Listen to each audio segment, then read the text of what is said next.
What makes a great classic hit? It's the drums, the guitars. It's when the music comes from here. 4KQ. I'm James Cridden, the radio futurologist. The radio ratings in Australia come out every 6 weeks, which I still find slightly amazing in comparison to the UK. This time around, in Brisbane, an unlikely station has made an appearance at the top of the charts. It's saddled with a name consisting of a listener-unfriendly set of call letters. It broadcasts oldies, and for goodness sake, it's on AM. 4KQ, I'm reliably informed by people who know better than me, is one of the world's best programmed oldies stations. It first went on the air in 1947, owned, would you believe, by the Australian Labor Party, but is now owned by ARN and broadcasts from gleaming new studios on the banks of the Brisbane River. It shares its brand with Gold 104.3, that radio station that Christian O'Connell's on these days. AM radio, there's no doubt about it, is dying, certainly for music. Brisbane lost its other big commercial AM station, 4BH, a few years ago. That now relays sport from Sydney. An AM community radio licence meant to be formatted for young listeners, would you believe, still hobbles on.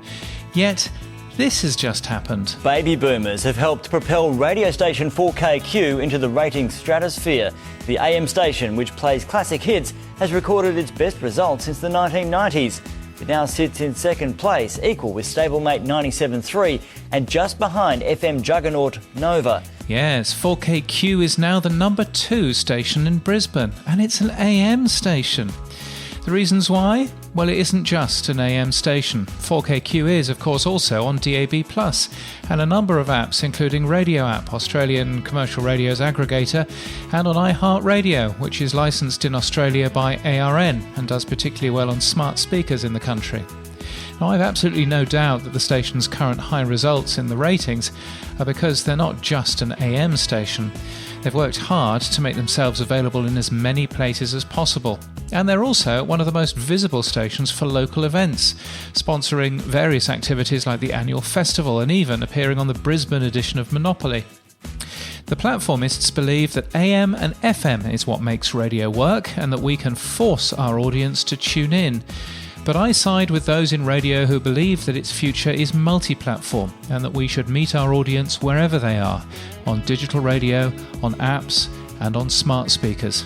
So good on 4KQ for their rating success. Listeners will seek you out, as long as you use new platforms wisely. You can get my weekly newsletter at james.crid.land and daily podcast news at podnews.net. And until next time, keep listening.